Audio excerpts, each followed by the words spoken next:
याद रखना, केवल झंडा फहराने का नाम आज़ादी नहीं है, केवल जश्न मनाने का नाम आज़ादी नहीं है। केवल आज़ादी 7,32,780 क्रांतिकारी का नाम लेना आज़ादी नहीं है। शहीद क्रांतिकारी और उन लोगों का कुर्बानी और याद करना इतने ही तक सीमित नहीं है, और इसी को आज़ादी नहीं। जय हिंद, जय भारत, वंदे मातरम, इनकलाब जिंदाबाद का नारे लगाना आज़ादी नहीं है। ये जो जश्न मनाते हो ना, कुर्बानी को याद करते हो ना, फिर नारे लगाते हो ना, जय हिंद, जय भारत, वंदे मातरम, इनकलाब जिंदाबाद, ये अमर रहे, वो अमर रहे, ये सब बेवकूफ़ी है, ढोंग है, पागलपन है। क्यों बीमारी पड़ रहे हो, बीमार हो रहे हो, इलाज तो करवा लो।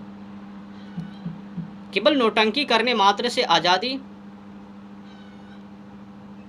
क्या उन लोगों का कुर्बानी सफल हो लिया? क्या हम लोगों ने उनकी कुर्बानी को सार्थक कर दिया? क्या कर रहे हो?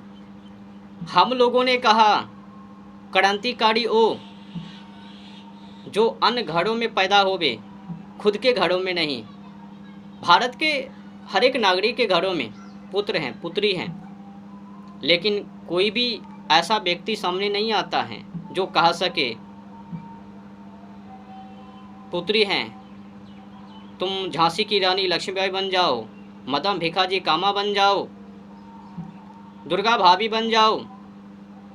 अनेकों अनेक माताजी हैं जो क्रांतिकारी का काम किया, देश के लिए काम किया, मातृभूमि के चरणों में जीवन को समर्पित करके, अर्पित करके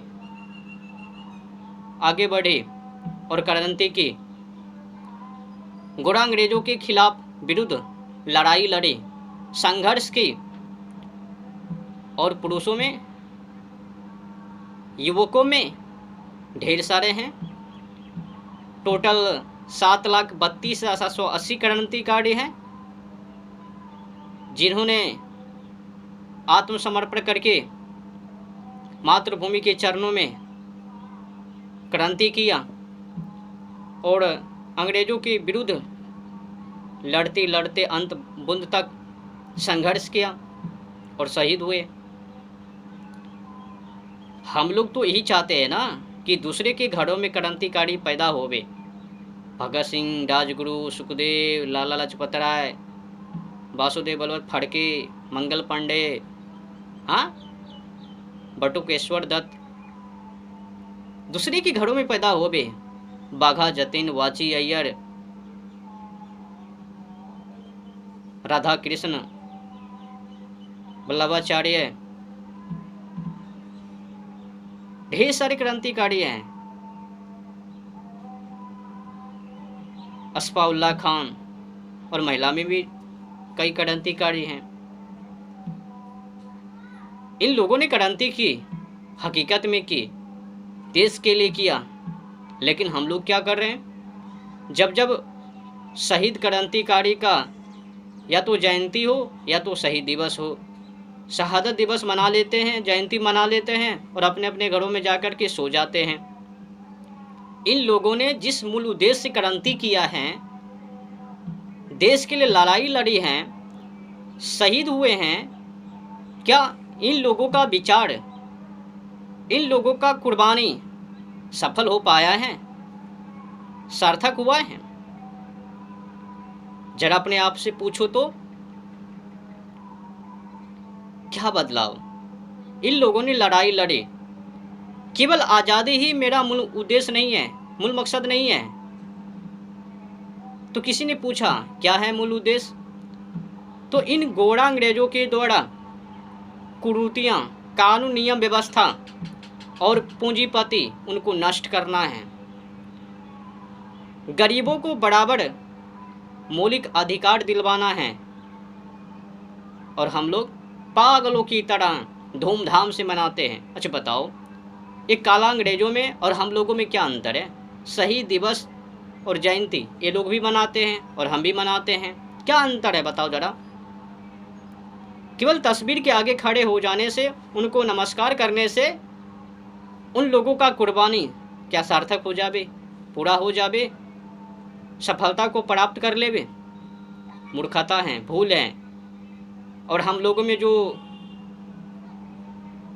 गलती है वो यही है कि दूसरे के घरों में भगत सिंह, राजगुरु, सुखदेव, लाला लाजपत राय, अस्फाउल्लाह खान, बाघा जतीन, वाची अय्यर, मंगल पांडे, वासुदेव बलवत फड़के, तत्या टोपे, ये सब दूसरे के घरों में पैदा होवे। झांसी की रानी लक्ष्मीबाई, माता भिखाजी, कामा दुर्गा भाभी,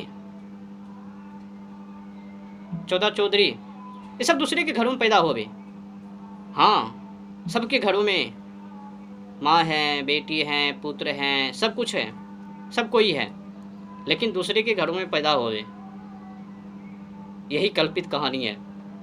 केवल हम मनाने के लिए मुंह उठा करके मैदानों में आ जाते हैं, जब पारी आवे तो रन छोड़ के भाग जावे। देखो भाई, इस आधे अधूरी को आज़ादी, केवल हस्तांतरण को ही आज़ादी मानना और संपूर्ण रूप से आज़ादी मानना, अपने आप को स्वतंत्र कहना, ये मूर्खता है। हाँ, ऐसा तो है, शरीर को तो गुलाम बना लेवे लेकिन आत्मा को नहीं। लेकिन जिससे यातना है वहाँ तक तो काम करना ही पड़ेगा। हम लोग जिस युग में जी रहे हैं, जरा उसका ख्याल रखा जाए, उस पर ध्यान दिया जाए। हम लोगों ने कहा आज़ादी ओ जो गोरा अंग्रेजों को भगा दिया, क्या बेवकूफ़ी नहीं है? क्या केवल सत्ता परिवर्तन हो जाने मात्र से आज़ादी है? गोरा अंग्रेज गए और काला अंग्रेज आ बैठे, तो क्या अंतर है भाई? सब व्यवस्था तो वही है ना। शिक्षा है, नियम कानून व्यवस्था है, इंडियन पिनल कोड 1860, भारतीय शिक्षा अधिनियम 1872, भारत का संविधान सेम टू कॉपी, एक comma, full stop, question mark, कुछ भी चेंज नहीं, 1935, सब तो वही धरा है। और क्या उम्मीद है कि इन कानून व्यवस्था, इन कानून से हम लोगों को न्याय मिलवे? और पुलिस एक्ट वही रखा है, आज भी उन्हीं लोगों के द्वारा काम ये लोग कर रही है। गरीबों को देखने के लिए ये लोग नहीं चाहते हैं।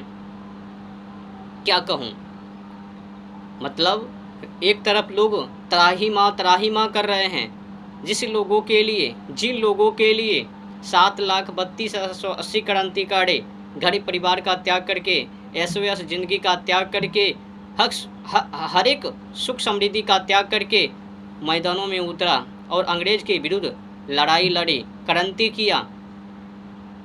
क्या इन्हीं लोगों के लिए ना, जो बेसहारे हैं, कमज़ोर हैं, लड़ाई नहीं कर सकते, लड़ नहीं सकते, आवाज़ नहीं उठा सकते, दबे हैं। क्यों दबे हैं? तो पैसा नहीं है। पैसा क्यों नहीं है? तो इन लोगों का ज़मीन ईस्ट इंडिया कंपनी को लॉर्ड डलहौजी ने कर दिया। तो आर्थिक रूप से कमज़ोर हैं, तो इन लोगों का हिम्मत क्रांतिकारी बना, इन लोगों को आश्वासन दिया, विश्वास दिलाया कि हम भारत वीर सच्चे सपूत को रहते हुए तुम लोगों को रत्ती मात्र भी तकलीफ ना होवे, दिक्कत ना होवे। तो हिम्मत क्रांतिकारी बनाना इन लोगों का। लेकिन आज जो बिजनेसमैन हैं, जो विधायक हैं, नेता हैं, वो अपने अपने में पड़े हैं और झूठ मूठ का प्रमोट कर रहे हैं। हम लोग झंडा फहरा रहे हैं, शहीद दिवस पर उन लोगों का कुर्बानी याद कर रहे हैं, फिर नौटंकी बंद तो घरों में बंद हो जाते हैं, कैद हो जाते हैं। इतने ही तक हम लोग सीमित हैं। अब बहुत बड़ी क्रांति, अब फिर से क्रांति करना पड़ेगा। 7,32,180 क्रांतिकारी गोरा अंग्रेजों के विरुद्ध लड़ाई लड़े, संघर्ष किया, क्रांति किया। अब उन्हीं लोगों का स्वप्न, विचार, उनके विचार को सार्थक करने के लिए अब इन काला अंग्रेज़ों के विरुद्ध आवाज़ उठाना पड़ेगा। 7,32,880 क्रांतिकारी ने कारतूस, बंदूक, पिस्तौल, रिवॉल्वर, तरह तरह के वो हथियार का प्रयोग किया, लेकिन आज केवल विचार से हम लोग अगर चाहें एकता के साथ इन लोगों को पराजित कर सकते हैं। लेकिन कब? जब हम लोग एकता हो गए, एक में बांध जाएंगे, एक हो जाएंगे।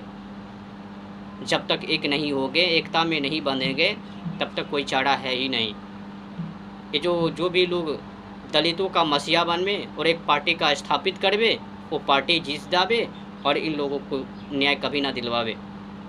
मैंने देखा है कई पार्टी बना है इन लोगों के लिए, गरीबों के लिए, दलितों के लिए, लेकिन बन के क्या फ़ायदा है? इन लोगों तक पहुंचता ही नहीं है। दलित में दलित, महादलित, SC ST के नाम पर SC ST का मसीहा बन करके जो उसमें अमीर हैं उन्हीं तक सीमित हो जाते हैं, और जो दबे कुचले हैं, नीचे हैं, जो बेसहारे हैं, चल नहीं सकता, परिवार को चलाने में असमर्थ हैं, उन तक पहुंचता ही नहीं है। ये लोग गुहार लगा रहे हैं, कोर्ट कचहरी के चक्कर लगा रहे हैं, इन लोगों की बात वही लोग सुन ही नहीं रहे हैं। इक्का दुक्का की कहानी सुना देते हैं, दिखा देते हैं, देखो मैंने इन लोगों के लिए क्या क्या किया है, तो सब गरीब लोग कह देते हैं वाह वाह क्या बात है, भूल जाते हैं अपनी हर एक दुख को। तो कैसे समस्या का समाधान हो गई? तो सब एकता में बांध जाओ, एक योद्धा बनो और देश के लिए करो। देश ही सब कुछ है, राष्ट्र ही सर्वोपरि है। जय हिंद, जय भारत, वंदे मातरम, इनकलाब जिंदाबाद। सरफरोशी की तमन्ना अब हमारे दिल में है, देखना है जोड़ कितना बाजू एक दिल में है।